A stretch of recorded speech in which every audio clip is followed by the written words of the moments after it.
Okay, we're ready for today's news conference with Coach Liam Coen. And looks like John Hale already has a hand up. We'll get started with John. If you've got a question, raise your hand. We'll get to you. John, go ahead, please.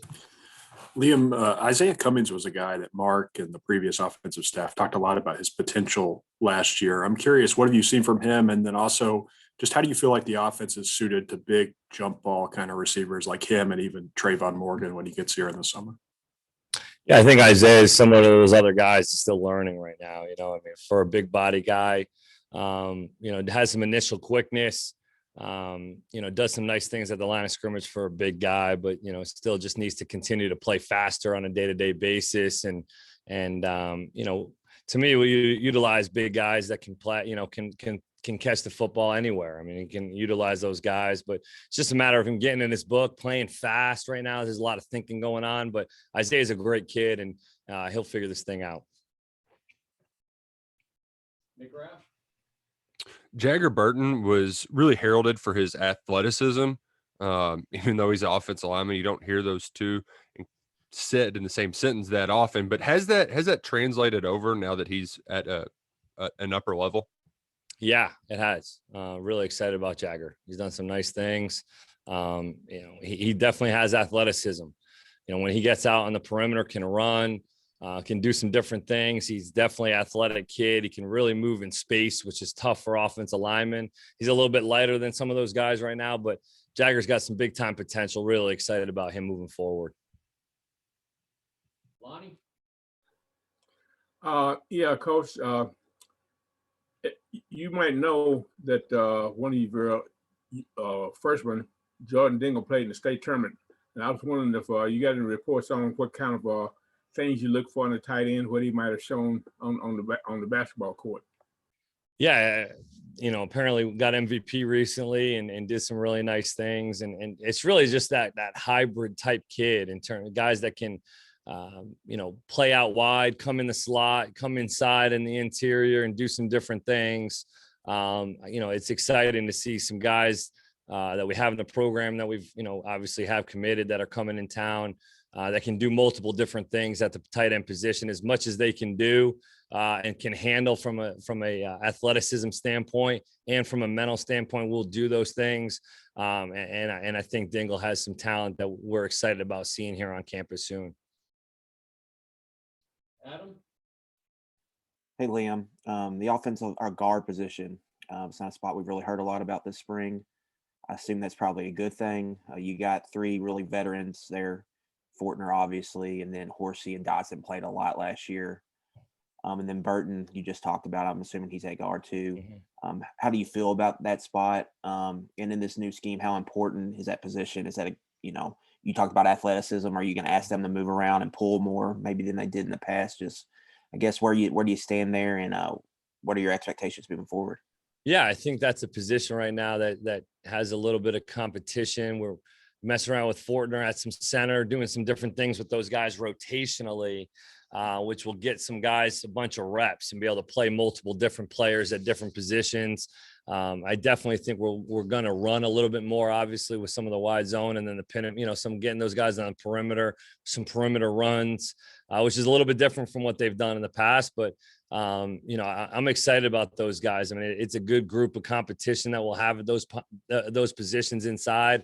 And I definitely think we're in a good spot. It's kind of a good problem to have. You got guys that have played a lot of snaps, and then you got a couple of young guys that have shown some flashes early on in spring practice and are excited to do some good things for us.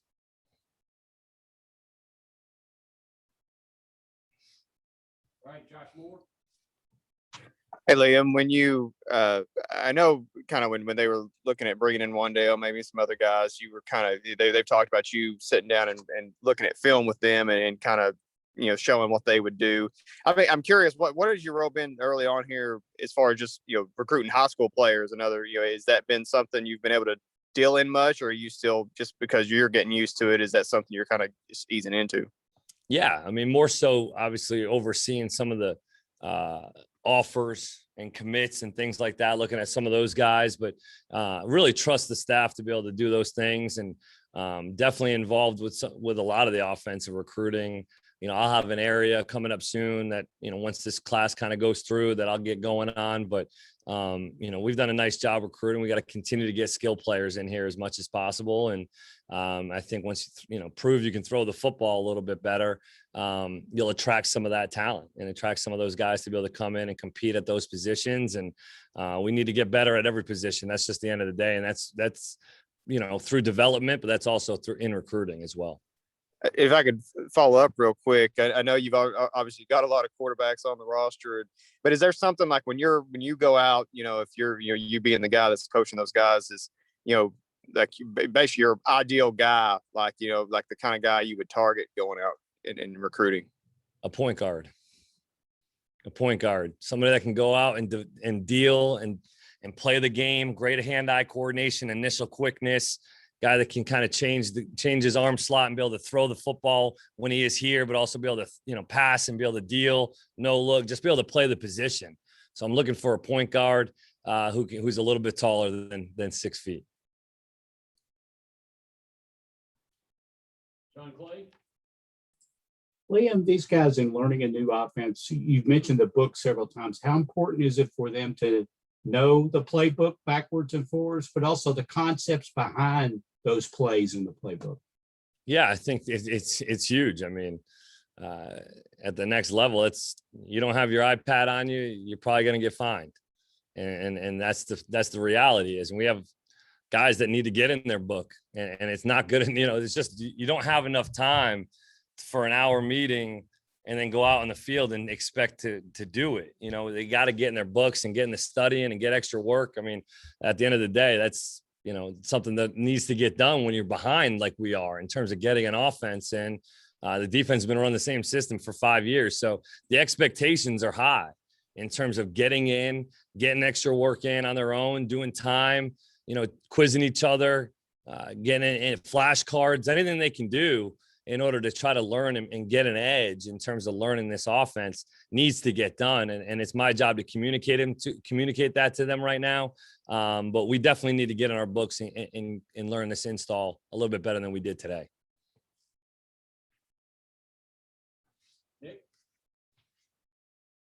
Josh mentioned the what you want to see in quarterbacks, but for quarterbacks out there that a lot of kids who are maybe, wanting to be that gunslinger that are in middle school or something, what advice would you give to them to do now to prepare them to potentially make it to this level as a quarterback?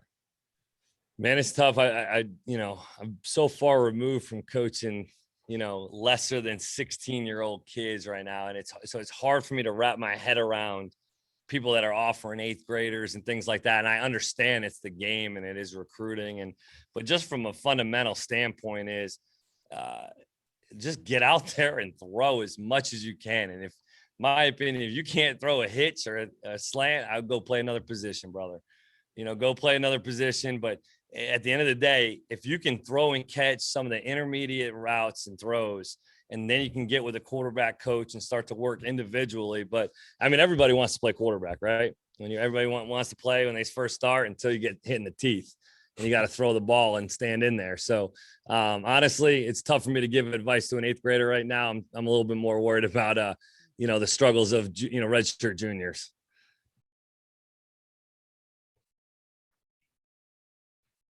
All right, Larry? Thanks, Tony. I think you said me. I haven't had trouble hearing you, but Liam, 2 things. One, is Jagger Burton good enough that you think he can help play this year? And 2, do you have a plan to try to get around and meet any of the high school coaches in the state when you get a chance? Yeah, absolutely. I do think he has the talent to play this year. There's no question. I mean, I know he'll get developed and continue to get bigger, stronger, and faster in the weight room with those guys downstairs. There's no question he has some ability to contribute and play this year. And yeah, once we're cleared to get on the road and do some of those things and to get people in on the campus. But right now, those rules have not been lifted for us to go out and do any of those kind of things right now. But when they do, you plan to get out and try to meet some of those guys? For sure. Yeah, absolutely. It's priority number 1, keeping your guys at home and meeting the coaches in state. Absolutely. It's definitely a big priority for us. John Hale? Liam, as you talk about the playbook and considering everybody's learning a new offense, does that kind of level the playing field at all for these early enrollees who are coming in right away? I mean, obviously they haven't played at this level, but can you see some of those guys making a bigger jump than maybe you would in a normal spring? Totally. That's a great question. It's a good point. Absolutely levels the playing field. Because the best players are going to play at the end of the day. I don't care if it's on the offensive side of the ball, if you're a senior, if you're a freshman, if you just came in, if you just, obviously experience helps, right? But at the end of the day, the best players that are going to play, that know the offense and can get lined up and throw and catch and do all those little things that you're looking for. And you can definitely see it. There's some guys that have come in. Lavelle Wright is a kid who's mid-year enrollee, freshman, who's supposed to be taking geometry class right now. And that kid has done an unbelievable job of learning the offense, knowing what he's supposed to do, alignment, assignment, and just as well as some of those older kids. Now, hey, reps and game reps are those things that he's missing right now, without a doubt. But in terms of understanding what we're trying to get accomplished, some of those younger guys have definitely stepped up and done a nice job.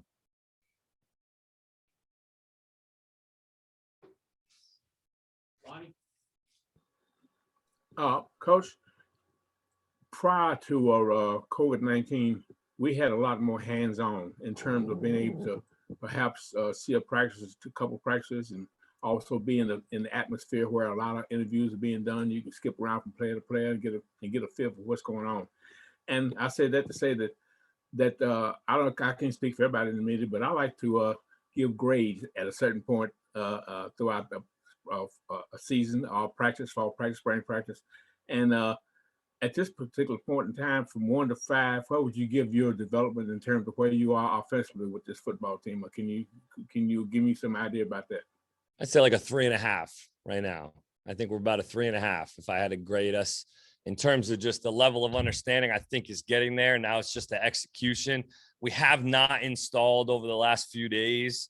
We gave them this weekend off, came out today a little flat. We started high today. I thought we started on a good note. We sort of leveled off and plateaued a little bit. And when I talked to the team offense about this after practice, was somebody's got to stop the bleeding. All right, somebody's got to stop the bleeding, step up and make a play. It's not going to all be rah-rah, shishking ball, happy, go lucky.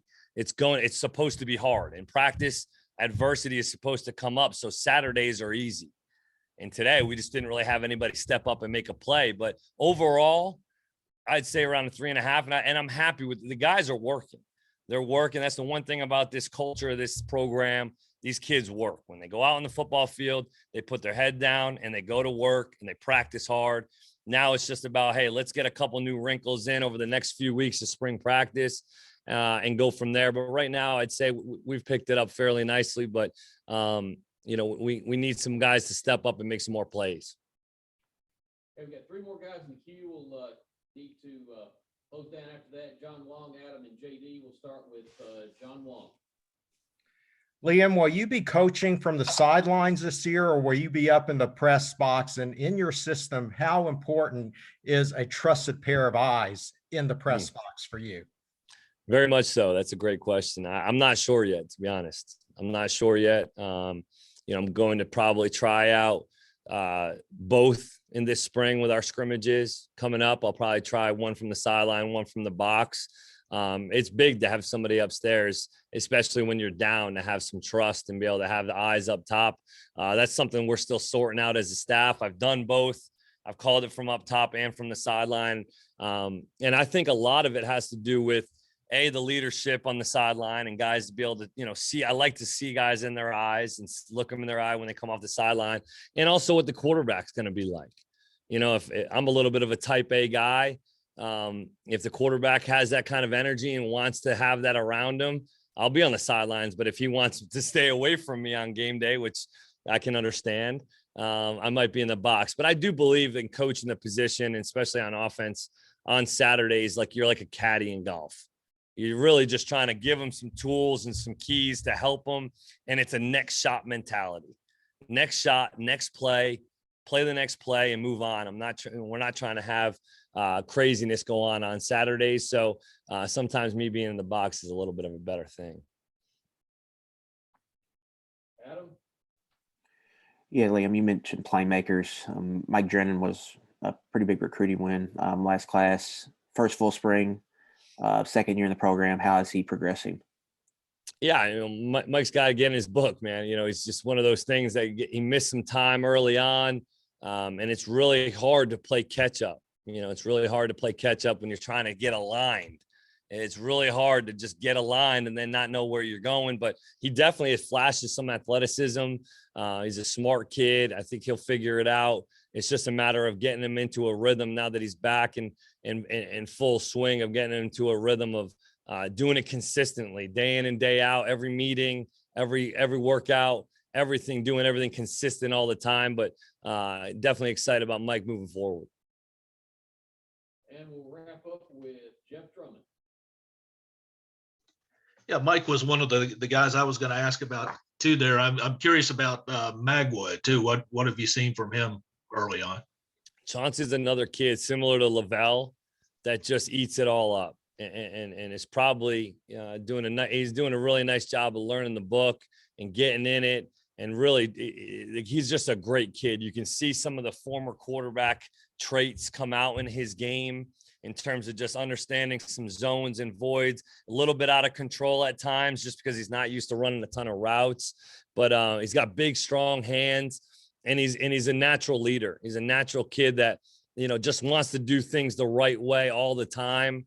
And you can't get sick of that as a coach. The kid just wants to eat it up and do the best he can on a day-to-day, rep-to-rep basis. So excited about Chauncey moving forward for sure. All right, Coach Coen, thank you for your time today. Folks, thank you all. We'll